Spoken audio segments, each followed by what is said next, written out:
going live in 3, 2, 1. Now they're out of time. I showed them the signs, told them 10 million times. They up it, you know mine.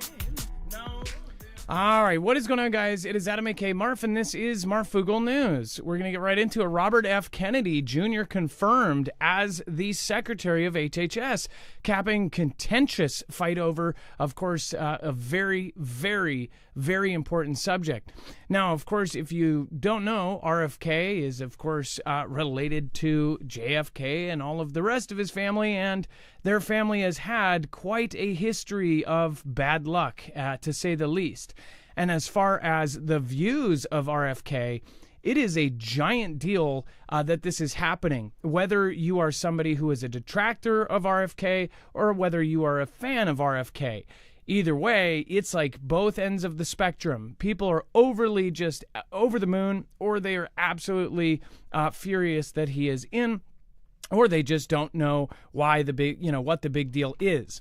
But Robert F. Kennedy was confirmed by the Senate as President Trump's Secretary of Health and Human Services on Thursday, capping a contentious fight over his skepticism on the things that, of course, all of us got. And as you know, I got probably 8 or 9 when I was a kid. People now get like 40. I don't know what the kids get now. Senators voted 52 to 48 to place, of course, Kennedy, 71 years old, atop the nation's health bureaucracy with oversight of a budget of roughly $1.7 trillion, which is crazy. It is that much. Senator Mitch McConnell opposed Kennedy's confirmation along with every Democrat. RFK Jr., a longtime environmental lawyer and, of course, the skeptic of the things that that nobody could talk about from 2019 on, had received assurances this week from Senators Susan Collins and Lisa Murkowski that they would back him, ensuring the path to Trump's cabinet.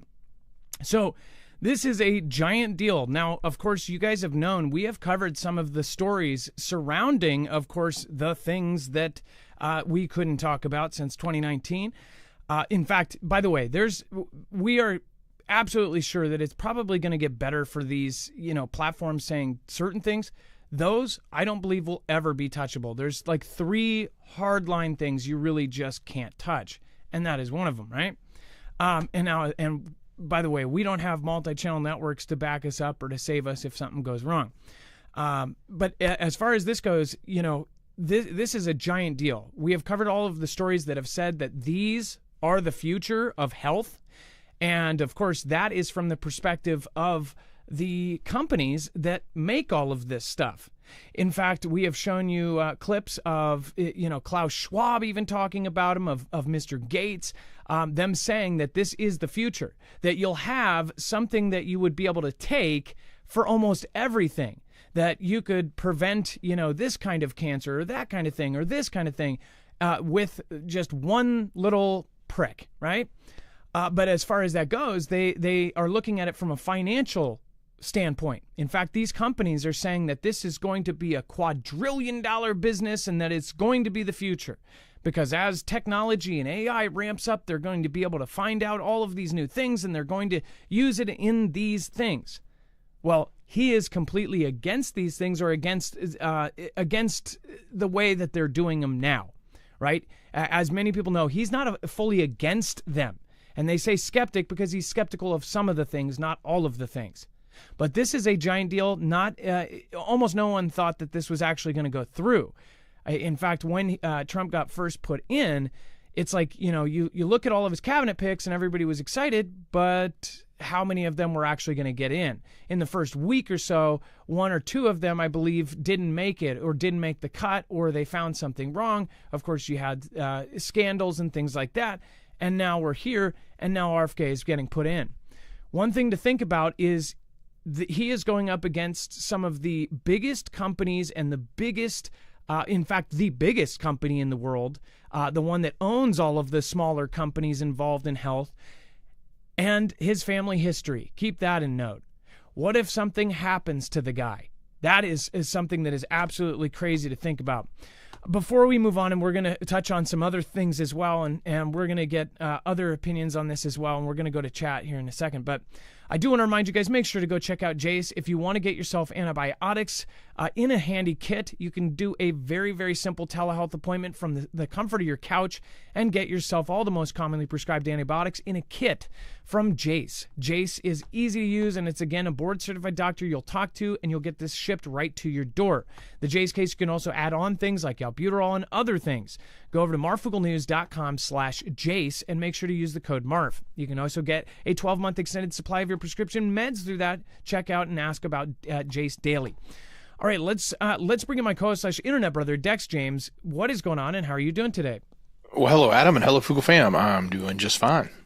So with the RFK, like this is a huge deal because, I mean, honestly, a lot of people are worried that something may happen. Like the guy might have the same bad luck that his family has because he is essentially against some of the things that the biggest companies say is the absolute future. And he could stop all of that in the next 4 years if he makes something where, as you said, if he makes some sort of law or rule that essentially says, that the companies are responsible for some of the things that happens from them, that's going to be a giant deal.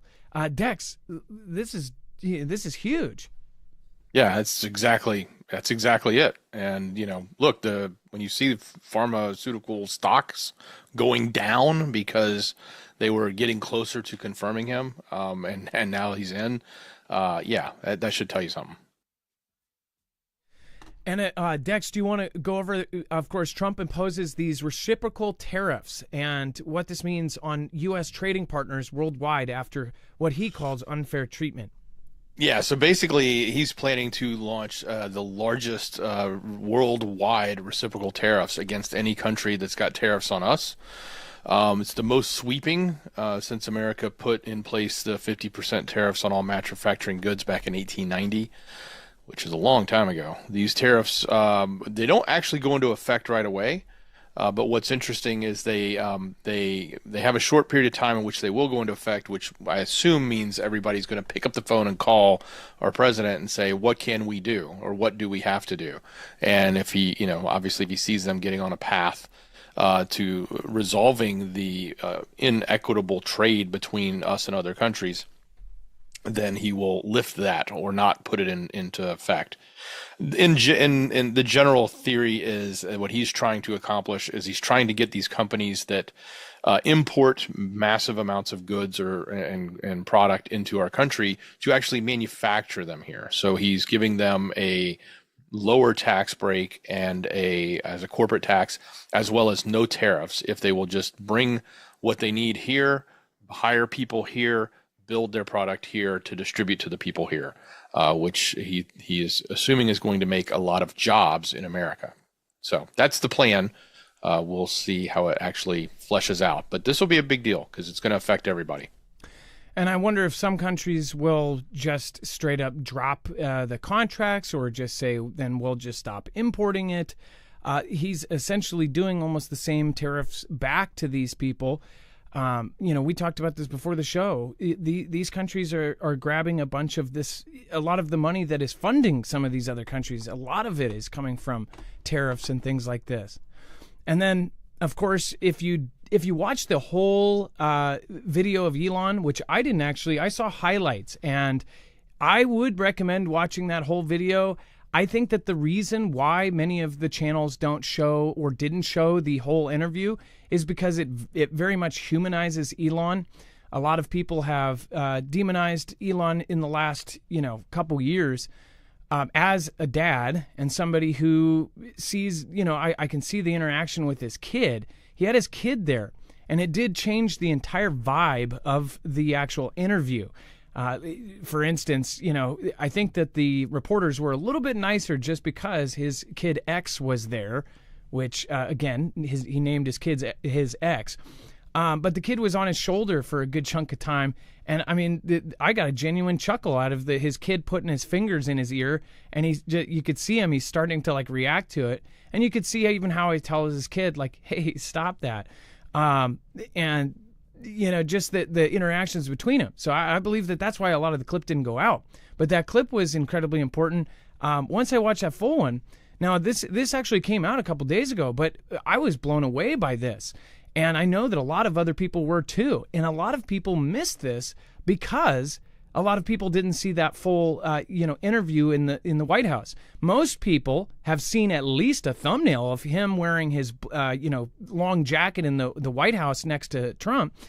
And essentially, everybody's making fun of him, like saying, hey, why the hell is he even there in the first place? It was an impromptu meeting, and essentially he goes up in front of reporters and he tells people this. Well, he starts talking about how the system for the federal government is running the actual federal employees' retirements. And it sounds like it's straight up running on Minecraft beta. No joke, he talks about how essentially there's like a tube, like almost like a time capsule tube, that they have to put all of the retirees' paperwork down into it. And if it can't go into the tube or the tube breaks, it goes down into a limestone cave. If that shaft breaks or something happens, then nobody retires. Some people have to wait long periods to retire because of this archaic and old system. Dex, when you heard this, I mean, it was no surprise to you because you know about Iron Mountain and these limestone caves, but it seems crazy that all of these other companies, including ones that you know of, have basically, they still use the limestone caves, but they use it for, new hardware and new technology. They're using it for old school paper. It was certainly surprising to me in the sense that it's actually shuffling paper. Everything is done like before computers existed. So as a matter of fact, the federal government started using this particular limestone cave back in 1960, and they're still using it today. It's just that Iron Mountain owns it now and leases the space because they were always leasing space in this mountain, the federal government, that is. But it seems like nothing has changed since 1960. And we're still doing it the same way. That's what's so crazy. And when you literally look at any other company that's leasing space in there, there's nobody in there with paperwork. Everybody's in there with computers and tapes and archival digital, information. But we're running like, Flintstone era here.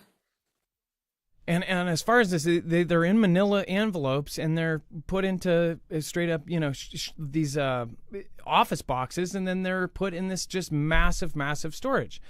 Now, it is kind of crazy. I mean, gosh, wouldn't that be an archive of just history, all of the people that have worked for the government through the bureaucracy all the way back since 1960? Probably some pretty crazy stuff in these limestone caves. Another interesting part is how many of these limestone caves actually exist, and how much the new tech companies use them. Dex, as far as a lot of the tech companies, you said this is essentially their fourth backup. How does that work? It's like the last line of backup. If you have massive amounts of data or important data, like think about a bank and all the banking records that they may have, they've got it in probably triplicate in digital form, in quick, easy access form across multiple servers and stuff all around, their above ground platforms. But then they also have an archive of it that gets put off onto, some form of probably digital disk, as well as, even tape, and then stored in these vaults. And they store them in these vaults where they are basically, it's the last line of defense. If a complete disaster happens and strikes 2 of your locations or 3 of your locations where your critical data is, how do you recover? This is what they do with sensitive information. So I looked at this 2 ways, and I'm thinking, well, okay, so if there was a massive disaster, there was a nuke, I guess I said, well, then wouldn't it be kind of a good thing to not get rid of this? But that's not the whole point here. Is you could still use Iron Mountain, you could still use the limestone cave system, but you would make it high tech. Many other companies have essentially used tapes and of course digital hardware, but it is stored down where it is safe. Why the heck did they treat the federal employees basically the worst? If it's related to the federal employees, they don't do anything new. They don't spend any dollar trying to make the system better, faster, anything. I mean, it's been a running joke about places like the DMV. It's like, the DMV in itself is or was a joke. I don't know. The ones here got better, but for forever. It's like, why does everything take so long? Why does everything take so long at the DMV? Why does everything take so long to get licenses and permits and all of these things? And it is truly the bureaucracy. Something like this was just kind of, it was crazy because they're still using the same system they have used since 1960. And if they would have improved it, just right there, that would have been a giant, huge improvement, improvement of life for all federal employees. They could have retired 3 months earlier, Dex, go ahead. Yeah, See Here Think said they wanted to keep this on paper so it could be hidden, and that's pretty interesting thought.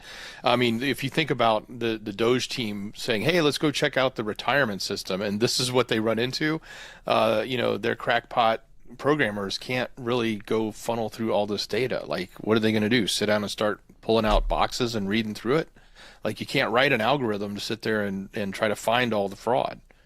So yeah, this is a that is another good point about the fact that this is still sitting in paper. It's almost impossible to go figure it out. Yeah, and it makes you think, like, is this just incompetence of them never looking at it and saying, hey, we can improve this? Or that brings up a great point. Like, was there something where all of the fat cats in politics and in federal government were like, if we change this, if we go over to digital, then we won't be able to do this or whatever this is, right? We won't be able to give ourselves these crazy bonuses. I mean, this is going down into paper. I bet they need to go through all of the major politicians' retirement stuff. That would be a good place to start, I would think, and then read through every single page. But one thing else too is an employee could go down there and they could burn a copy or they could go through it. I don't know how that place is regulated, but it's so gigantic. Some of these places are 3 million square feet. In fact, we're going to link this on here. You can go look at all the limestone places that they store all of these crazy things. And it's kind of crazy to see how many of the countries have them. And some of the countries like Norway, 1.2 million square feet. Ours is, again, twice as big as that, or almost 3 times as big as that, at over 3 million square feet. And that's just one, right? These are all over the world. There's 1,000 plus of them. So that has a list of all of those. It's very interesting to go through. But to me, I think that says that at some point, probably 70s, 80s, 90s, 2000s, they were like, we got to keep it the same. And they pushed to keep it the same. I wonder if we go back far enough, they could have somebody in Congress saying, hey, let's improve this, and them shutting it down. And who was asking to shut it down? Yeah, very interesting. And then Trump wants denuclearization talks with Russia and China, hopes for defense spending cuts. Now, if you watch our next show over on Marfoogle TV, you'll see a lot of this fits in together. Trump is pulling back from almost every part of the conflict with NATO and with Ukraine and everything else. Hegseth just basically say, hey, we're not paying your bill anymore. This whole big kind of pullback is putting a lot of people in a really good place, like saying, hey, we're really comfortable. This is good. He even said, if we would have had this other president, we would have went to war and millions of lives would have been lost. But now we haven't and we're saved. But I feel something else is even worse is coming. And we'll talk about Israel too. They say that they're planning something massive against Iran right now. Iran, of course, connected with Russia. So everything is connected. But as far as the denuclearization thing, this is another kind of, everybody's thinking, oh, it's going to be great. We are separating ourselves from the war. The war is not stopping. The war is going to continue. And just as I've said many times before, I believe that there are going to be kinks in the road. Just as we did with the hostage release prior, it's like something's going to happen before this is all finished. Everybody's high on hope. With this, denuclearization, yeah, they might get rid of some. They're not going to get rid of all. This has been done before. Who knows what will happen? But you're also assuming that China just will say, you know what, we're actually happy and we're not going to keep trying for number one. We're going to forget about the whole, the fact that we're doing BRICS and all of this other stuff so we can take over, that we can basically knock the U.S. off of its top spot. Forget about the AI race and, of course, the race to essentially make the world's most insane weapon. Just forget about all of those things and say that we're going to be denuclearizing. Again, it says, quote, there's no reason, this is a direct quote, there's no reason for us to be building brand new nuclear weapons. We already have so many. Trump said, you could destroy the world 50 times over, 100 times over. And we are building new nuclear weapons. And they're building nuclear weapons. We're all spending a lot of money we could be spending on other things that are actually, hopefully, much more productive, he said. While the U.S. and Russia have held massive stockpiles of weapons since the Cold War, Trump predicted that China would catch up in its capability to exact nuclear devastation within 5 or 6 years. And that has been backed up. There are many experts saying it might even happen faster because China is building them like there will be no tomorrow. Their numbers have gone up so tremendously, as the president would say, that it is absolutely unbelievable how fast they are making these things. Meanwhile, we are worried about, of course, Iran and other countries. Everything is still on fire, and people seem to think that the fire's been put out. I don't believe so, and if at the very least we have less than 4 years left before whatever else comes back in. So again, I am very hopeful, and I am praying for the best result. But as preppers, you don't just stop when you think everything is going to be good. It's not like that's the whole point of prepping. You prep for the unlikely. Have food, medicine, and water, especially after you hear on the next show over on Marfoogle TV what is going on. A mystery crash, mystery crash of the USS Truman.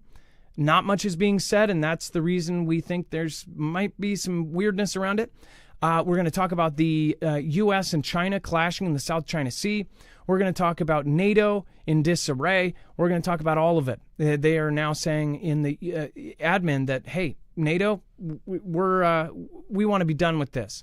We're going to wash our hands of this. So we'll talk about all of that in just a few minutes. So join us over on Marfoogle TV. If you're in the chat, just stay there. You'll be ported over. But if you're in the replay, all you have to do is click here. Told them 10 million times they up it you